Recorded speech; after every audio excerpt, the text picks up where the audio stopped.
Okay. इस chapter में हमने एक चीज जो देख ली थी, हमने काफी हद तक ये चैप्टर पूरा कर लिया था। मैंने शायद इसका वीडियो भी डाल दिया है। आशु डाला है इसका वीडियो?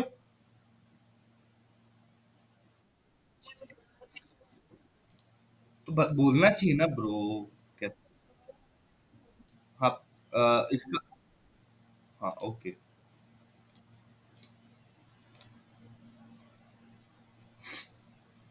हाँ, अब दिख रही है आशु? अब तो दिखना चाहिए यार।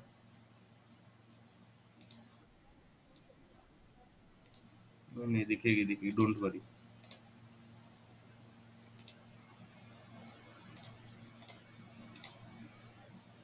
हाँ, अब देखो। अब तो सबको, बाकी लोगों को दिख रही है कि नहीं? आशु दिख रही है अब? Okay, great.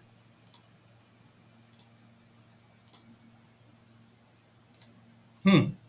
अगेन, बहुत प्यारा सा चैप्टर। विटामिन्स हमने देख लिया था, विटामिन्स के टाइप्स देख लिए थे। फैट सॉल्यूबल और वाटर सॉल्यूबल, ठीक है। हर चीज देख ली थी मैंने। जैसे कल एक क्वेश्चन देखा था, कहाँ पे गया? Summary table. रुक जाओ। एस्कॉर्बिक मैंने एक बहुत गजब का क्वेश्चन देखा था। हाँ, ये आया था, डी वाला, ठीक है।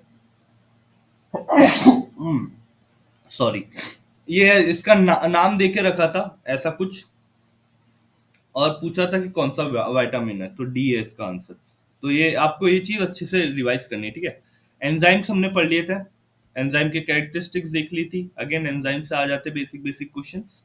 प्रोटीन हमने देखे, स्ट्रक्चर्स देखा प्रोटीन का, ज्विटर आयन देखा, टाइप ऑफ उसके बॉन्ड्स देखे। उसके बाद स्ट्रक्चर्स देखे। फिर कार्बोहाइड्रेट्स में हमने मोनोसेक्राइड्स, ओलिगोसेक्राइड्स, पॉलीसेक्राइड्स सब देखा। उसका फिर आता जो नेक्स्ट, जो हमारा टॉपिक है, जो हमारा बचा था बायोमोलिक्यूल में, वो था आपका न्यूक्लिक एसिड और हार्मोन्स। तो हमारा ज्यादा से ज्यादा और 10 मिनट लगेगा न्यूक्लिक एसिड और हार्मोन्स करने में। आपको एग्जाम ओरिएंटेड पूरी मटेरियल मटेरियल यहाँ पे मिल जाएगी। तो मेक श्योर कि एक बार फिर भी मैं आपको रेकमेंड करूंगा ही, अगर आप लोगों ने फिजिक्स का नहीं लिया है मेरे से, या फिजिक्स मेरे से नहीं पढ़ रहे हो, तो एक बार आप एनसीईआरटी जरूर पढ़ लेना।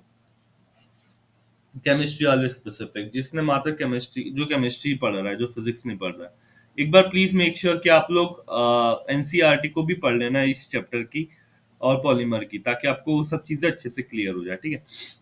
Nucleic acids are biomolecule that store and transmit genetic information. क्या इंफॉर्मेशन करते हैं? जेनेटिक इंफॉर्मेशन को कैरी करते हैं। In living organism they are polymer of nucleotide. देखो यहाँ पे भी पॉलीमर वर्ड यूज हुआ है, न्यूक्लियोटाइड, ओके। न्यूक्लिक अम्ल ऐसे बायोमोलिक्यूल्स या जैव अणु होते हैं जो जीवों में आनुवांशिक जानकारी को संग्रहित और संप्रेषित करते हैं। यह न्यूक्लियोटाइड्स के बहुलक, पॉलीमर मतलब बहुलक होता है, सॉरी फॉर दिस, अगर जिस लोग पॉलीमर नहीं यानी हिंदी में मैंने वर्ड यूज नहीं करा था, ठीक है, बहुलक होता है, ठीक है। अब कितने टाइप के न्यूक्लिक एसिड होते हैं?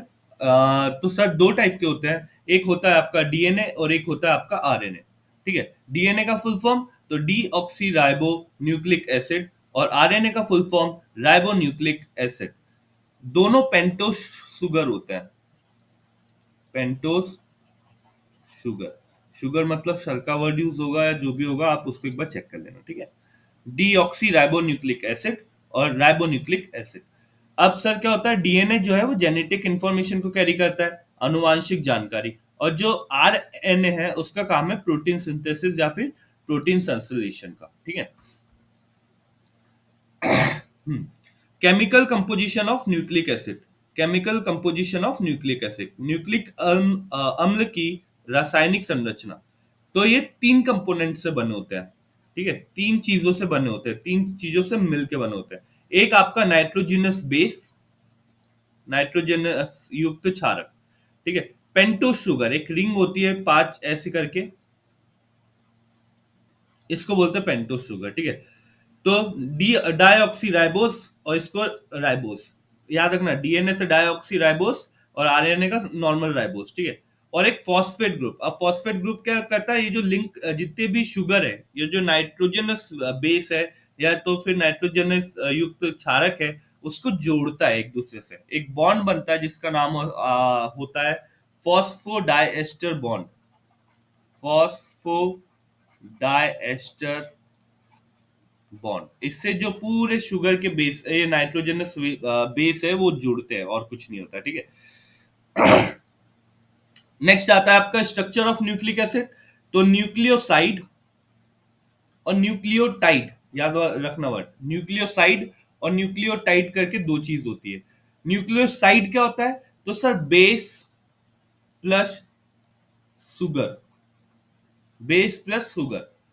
और न्यूक्लियोटाइड क्या होता है सर? तो base plus sugar plus phosphate का वो जो बॉन्ड आएगा वो। तो एक चीज जो न्यूक्लियोटाइड में यूज हो रही है वो हो रही है फॉस्फेट, और न्यूक्लियोसाइड में यूज नहीं हो रही है वो भी है फॉस्फेट, ठीक है। एडेनिन और राइबोस, ठीक है, देखो ध्यान से, एडेनिन और राइबोस, यहां पर कहीं ना कहीं भी फॉस्फेट का लिंक नहीं है। एडेनिन और राइबोस, इसको दोनों को मिला दिया तो एडोनोसाइन हो गया, ठीक है। बट इतना डीप अगेन नहीं ले जाएगा आपको। फिर एकदम आखिरी में आता है फॉस्फोडाइस्टर लिंकेज। 2 सेकंड रुकना।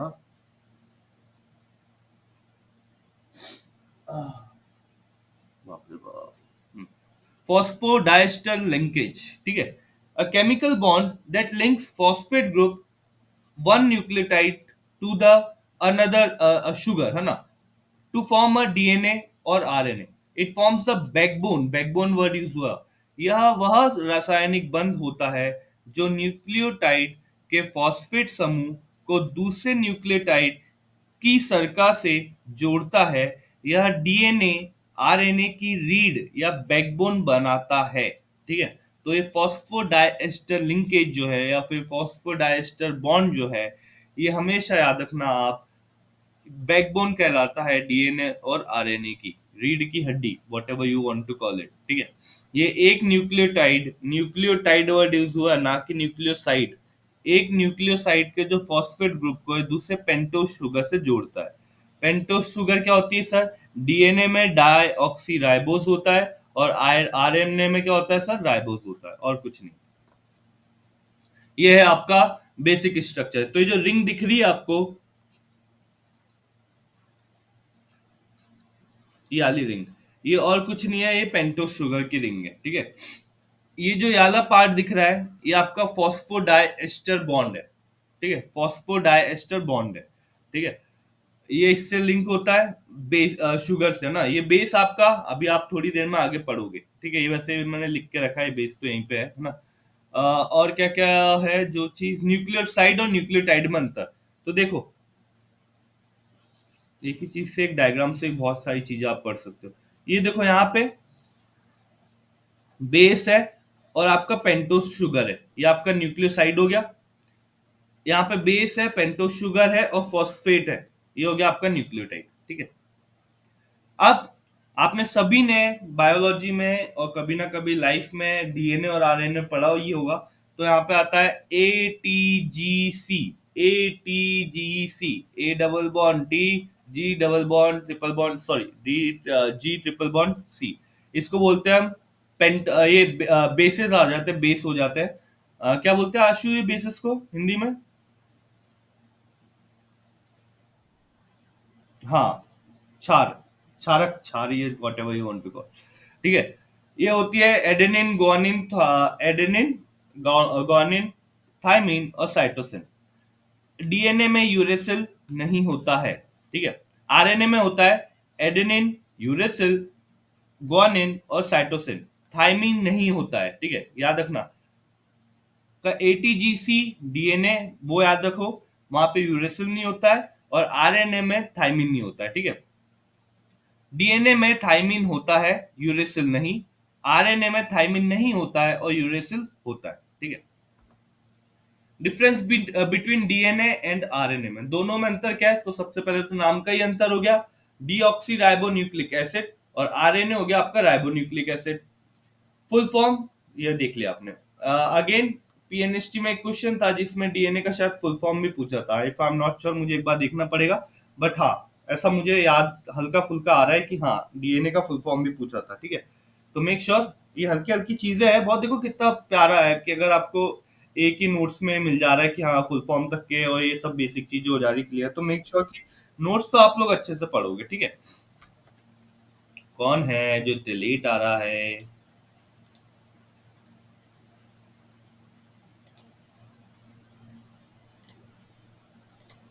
ओके, नेक्स्ट आपका शुगर। तो इसमें डाई ऑक्सी राइबोस, और इसमें इस यहाँ पे सर का वर्ड अच्छा रहेगा, सर का, सर का, सर का कैसे लिखेंगे, सर का ऐसा, ठीक है। डाई ऑक्सी राइबोस और राइबोस, ओके। नाइट्रोजनस बेस तो ATGC थाइमिन होता है, और यूरेसिल, यूरेसिल नहीं होता है इसमें, AUGC, इसमें थाइमिन नहीं होता है, ठीक है। स्ट्रेंड्स या फिर उसकी श्रृंखला, श्रृंखला कैसी होती है? तो द्विसूत्री और एकल सूत्री, ठीक है। द्विसूत्री या फिर डबल स्ट्रैंडेड और सिंगल स्ट्रैंडेड, ठीक है।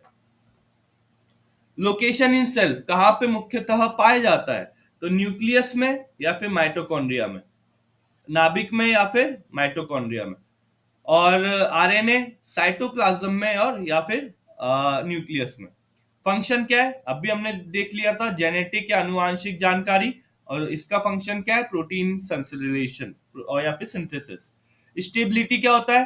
क्योंकि ये, अब एक चीज मेरी हमेशा रखना, क्योंकि ये डबल स्ट्रैंडेड रहता है DNA, इसलिए अधिक स्थायी होता है। ये एक सिंगल स्ट्रैंड रहता है, इसलिए कम स्थायी होता है RNA, ठीक है। टाइप, तो DNA का एक ही टाइप होता है, RNA के 3 टाइप होते हैं। एक होता है मैसेंजर RNA, सुना होगा। एक होता है TR, सॉरी ये हो गया, ये ट्रांसपोर्ट RNA होता है।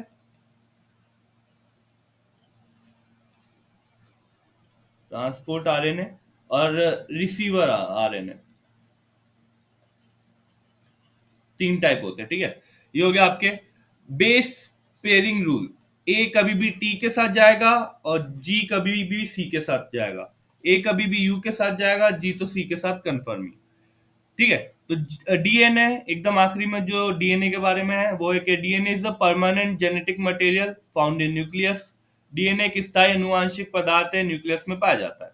RNA is a temporary working copy to make proteins. RNA एक स्थायी संदेशवाहक होता है जो प्रोटीन बनाने में सहायक होता है। यहाँ पे आपका हो जाता है न्यूक्लिक एसिड खत्म। नेक्स्ट आपका आता है हॉर्मोन्स। चलो चालू करते हैं। Hormones are chemical messengers secreted by endocrine glands. Of course, endocrine exocrines भी होते हैं, बट हम endocrine के बारे में ज्यादातर बात करेंगे इस पूरे चैप्टर में। They regulate various physiological processes like growth, metabolism, reproduction and mood. Hormone शरीर का की अंतःस्रावी ग्रंथियों द्वारा स्रावित रासायनिक संदेशवाहक होते हैं। यह शरीर की वृद्धि, चयापचय, प्रजनन और मनोदशा जैसी क्रियाओं को नियंत्रित करते हैं। क्या क्या कैरेक्टरिस्टिक होती है हार्मोन की, चेक करो। Secreted in very small amount, बहुत कम मात्रा में स्रावित होते हैं।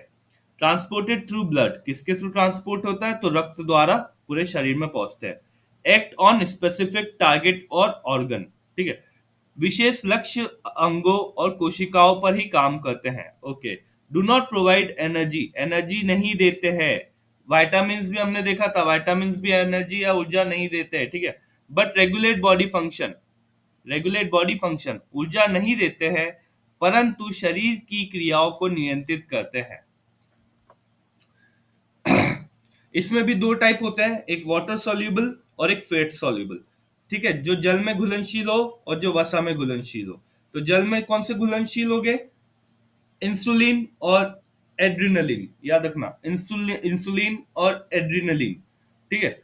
स्टीरॉइड हार्मोन्स फैट सोल्यूबल कौन से हो जाते हैं? तो स्टीरॉइड जैसे एस्ट्रोजन और टेस्टोस्टेरोन, ठीक है, एस्ट्रोजन और टेस्टोस्टेरोन, याद रखना। अगर बेसिक क्वेश्चन आ गया तो ठीक, नहीं है तो भी ठीक, ठीक है। डिसऑर्डर रिलेटेड टू हार्मोन्स, ये थोड़े बहुत कुछ है तो वो भी कंप्लीट करते हैं, और आपका यहाँ पे बायोमोलिक्यूल का सेकंड पार्ट भी आराम से हो जा रहा है कंप्लीट। डायबिटीज किसके कारण होता है? इंसुलिन की कमी के कारण होता है। मधुमेह इंसुलिन की कमी से होता है, ठीक है। डार्फिज्म या फिर गाइगेंटिज्म, बहुत ज्यादा आप बहुत छोटे हो गए या बहुत बड़े हो गए, इतने बड़े हो गए कि बहुत ही बड़े हो गए, इतने छोटे हैं कि बहुत ही छोटे रह गए, ये होता है ग्रोथ हार्मोन के कारण, ठीक है। चेक करना, एक चीज आपका जो होमवर्क रहेगा इस पूरे में वो ये रहेगा, जैसे इंसुलिन जो है वो पेनक्रियाज रिलीज करता है, ग्रोथ हार्मोन जो है वो हाइपोथैलेमस ग्लैंड करता है, थायरोक्सिन जैसे आपका थायराइड करता है। तो आपको ये सब चीजें पता होना चाहिए। गोइटर को किससे, जो आपका घिंगा रोग या फिर गोइटर होता है वो थायरोक्सिन की कमी से होता है, ठीक है। फिर आपने प्लांट हार्मोन सबने सुने ही होंगी, auxin, gibberellin, cytokinin, abscisic acid और इथाइलिन, ठीक है। इनका यूज क्या क्या क्या होता है, ऑक्सिन, जिब्रेलिन, साइटोकाइनिन, एब्सिसिक या फिर इथिलिन। तो सर अगर सेल को बढ़ाना है तो सर मैं किसका यूज करूंगा, कोशिका वृद्धि में ऑक्सिन। अगर मुझे सीड जर्मिनेशन करना है या स्टेम इलोंगेशन करना है तो मैं किसका यूज करूंगा, अंकुरन या फिर तना वृद्धि, तो जिब्रेलिन। सेल डिवीजन करना है तो साइटोकाइनिन्स का यूज करूंगा कोशिका विभाजन में। अगर मुझे ग्रोथ रोकना है, तो मैं किसका यूज करूंगा, मैं एब्सिसिक एसिड का यूज करूंगा। और एकदम आखिरी में अगर मुझे फल पकाना है तो मैं किसका यूज करूंगा, इथाइलिन का। यहाँ पे आपको सब चीज साथ में मिल जाती है एक ही जगह। रिमेम्बर ग्लैंड का नाम, ठीक है। यहाँ पे हाइपोथैलेमस भी है, हाइपोथैलेमस इनने पिट्यूटरी करके रखा है, वो भी मानते हैं, बट हाइपोथैलेमस इसका एग्जैक्ट है, ठीक है। ओके, पिट्यूटरी ग्लैंड से कौन कौन सा हार्मोन रिलीज होते हैं, तो पूरे ग्रोथ हार्मोन रिलीज होते हैं, ठीक है, जो आपकी वृद्धि और प्रजनन में हेल्प करते हैं, ग्रोथ से या रिप्रोडक्शन में काम करते हैं। थायराइड जो है, थायरोक्सिन ग्लैंड, ठीक है, जो कि आपकी चयापचय को नियंत्रित करता है, मेटाबॉलिज्म को नियंत्रित करता है। एड्रिनल ग्लैंड एड्रिनलिन या फिर कार्टिसोल रिलीज करता है, जो कि आपको स्ट्रेस या भय से प्रतिक्रिया जो आती है आपको उससे डील कराता है, ठीक है। ये मैंने कल परसों ही फाइट फ्लाइट और फ्रीज आपको बता रहा था मैं फिजिक्स की क्लास में, ये आ गया यहाँ पे। पेनक्रियास, इंसुलिन और ग्लूकागन, है ना। एक बार ये सब चीजें देखना जरूर, ठीक है। Regulate blood sugar. Testis, male में testis, testosterone, male sexual characteristic, क्या वृषण, विषण बोलते हैं, ओए होए, वृषण पुरुष, टेस्टोस्टेरोन पुरुष लक्षणों का विकास। ओवरीज, ओवरीज फीमेल में एस्ट्रोजन और प्रोएस्ट्रोजन, फीमेल सेक्सुअल कैरेक्टरिस्टिक, अंडाशय एस्ट्रोजन और प्रोएस्ट्रोजन, स्त्री लक्षणों का विकास। और एकदम आखिरी में पीनल ग्लैंड, जो कि मेलेटोनिन रिलीज करता है, जो आपकी आपकी स्लीप में बहुत हेल्प करता है। मेलेटोनिन जो है वो आपकी स्लीप में हेल्प करता है, ठीक है। मेलेटोनिन नींद को नियंत्रित करता है। ओके, तो यहाँ पर आपका नेक्स्ट पार्ट भी होता है जिसको मैं बोलता हूँ बायोमोलिक्यूल में न्यूक्लिक एसिड और हॉर्मोन्स, ठीक है।